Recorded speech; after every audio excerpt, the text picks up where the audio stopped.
वैभव लक्ष्मी व्रत की कथा। किसी शहर में अनेक लोग रहते थे।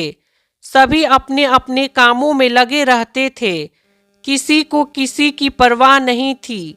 भजन कीर्तन, भक्ति भाव, दया माया, परोपकार जैसे संस्कार कम हो गए। शहर में बुराइयां बढ़ गई थी। शराब, जुआ, रेस, व्यभिचार, चोरी, डकैती वगैरह बहुत से गुनाह शहर में होते थे। इसके बावजूद शहर में कुछ अच्छे लोग भी रहते थे। ऐसे ही लोगों में शीला और उनके पति की गृहस्थी मानी जाती थी। शीला धार्मिक प्रकृति की और संतोषी स्वभाव वाली थी। उनका पति भी विवेक और सुशील था। शीला और उसका पति किसी की बुराई नहीं करते थे और प्रभु भजन में अच्छी तरह समय व्यतीत कर रहे थे। शहर के लोग उनकी गृहस्थी की सराहना करते थे। देखते ही देखते समय बदल गया। शीला का पति बुरे लोगों से दोस्ती कर बैठा। अब वह जल्द से जल्द करोड़पति बनने के ख्वाब देखने लगा, इसलिए वह गलत रास्ते पर चल पड़ा। फलस्वरूप वह रोडपति बन गया, यानी रास्ते पर भटकते भिखारी जैसी उसकी हालत हो गई थी। शराब, जुआ, रेस, चरस, गांजा वगैरह बुरी आदतों में शीला का पति भी फंस गया।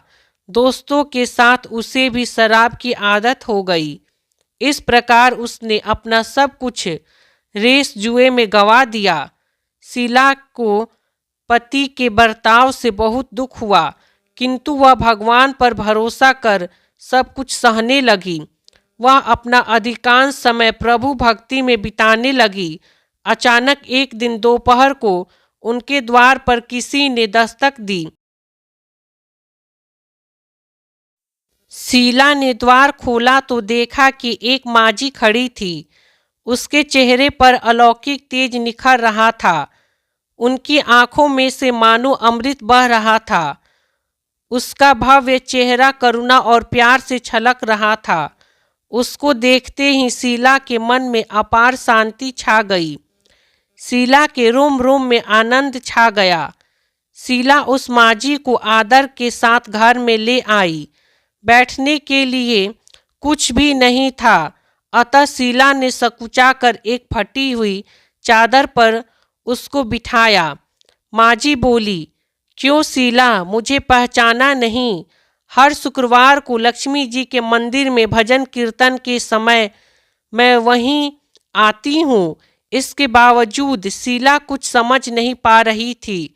फिर माजी बोली, तुम बहुत दिनों से मंदिर नहीं आई, अतः मैं तुम्हें देखने चली आई। माजी के अति प्रेम भरे शब्द से शीला का हृदय पिघल गया। उसकी आंखों में से आंसू आ गए और वह बिलख कर रोने लगी। माजी ने कहा, बेटी, सुख और दुख तो धूप और छांव जैसे होते हैं। धैर्य रखो बेटी, मुझे तेरी सारी परेशानी बता।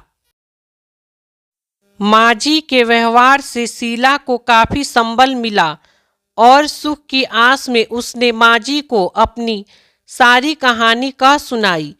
कहानी सुनकर माजी ने कहा, कर्म की गति न्यारी होती है। हर इंसान को अपने कर्म भुगतने ही पड़ते हैं, इसलिए तू चिंता मत कर।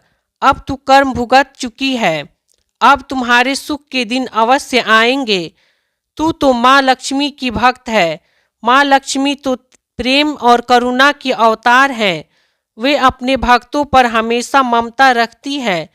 इसलिए तू धैर्य रख कर माँ लक्ष्मी का व्रत कर, इससे सब कुछ ठीक हो जाएगा। शीला के पूछने पर माजी ने उसे व्रत की सारी विधि भी बताई। माजी ने कहा, बेटी, माँ लक्ष्मी का व्रत बहुत सरल है।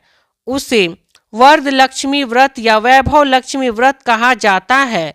यह व्रत करने वाले की सब मनोकामना पूर्ण होती है।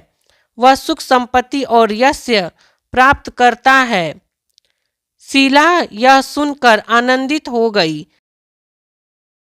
शीला ने संकल्प करके आंखें खोली तो सामने कोई न था।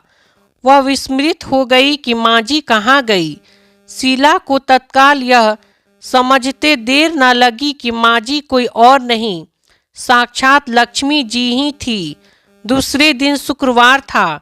सवेरे स्नान करके स्वच्छ कपड़े पहनकर शीला ने माँ जी द्वारा बताई गई विधि से पूरे मन से व्रत किया। आखिरी में प्रसाद वितरण हुआ। यह प्रसाद पहले पति को खिलाया। प्रसाद खाते ही पति के स्वभाव में फर्क पड़ गया। उस दिन उसने शीला को मारा नहीं, सताया भी नहीं। शीला को बहुत आनंद हुआ। उसके मन में वैभव लक्ष्मी के लिए श्रद्धा बढ़ गई। शीला ने पूर्ण भक्ति श्रद्धा भक्ति से 21 शुक्रवार तक वैभव लक्ष्मी व्रत किया। 21वें शुक्रवार को माँ जी के कहे मुताबिक उद्यापन विधि करके 7 स्त्रियों को वैभव लक्ष्मी व्रत की 7 पुस्तकें उपहार में दी। फिर माता जी के धन लक्ष्मी स्वरूप की छवि को वंदन करके भाव से मन ही मन प्रार्थना करने लगी, हे माँ लक्ष्मी, हे माँ धन लक्ष्मी, मैंने आपका वैभव लक्ष्मी व्रत करने की मन्नत मानी थी, वह व्रत आज पूर्ण किया है। हे माँ, मेरी हर विपत्ति दूर करो, हमारा सबका कल्याण करो। जिसके संतान ना हो उसे संतान देना, सौभाग्य स्त्री का सौभाग्य अखंड रखना, कुंवारी लड़की को मन भावन पति देना। जो आपका यह चमत्कारी वैभव लक्ष्मी व्रत करे उनकी सब विपत्ति दूर करना, सभी को सुखी रखना। हे माँ, आपकी महिमा अपार है। ऐसा बोलकर लक्ष्मी जी के धन लक्ष्मी स्वरूप की छवि को प्रणाम किया। व्रत के प्रभाव से शीला का पति अच्छा आदमी बन गया और कड़ी मेहनत करके व्यवसाय करने लगा। उसने तुरंत शीला के गिरवी रखे गहने छुड़वा लिए। घर में धन की बाढ़ सी आ गई। घर में पहले जैसे सुख शांति छा गई। वैभव लक्ष्मी व्रत का प्रभाव देखकर मोहल्ले की स्त्रियां, उन्होंने भी श्रद्धा पूर्वक वैभव लक्ष्मी व्रत करने लगी। प्रेम से बोलिए वैभव लक्ष्मी माता की जय।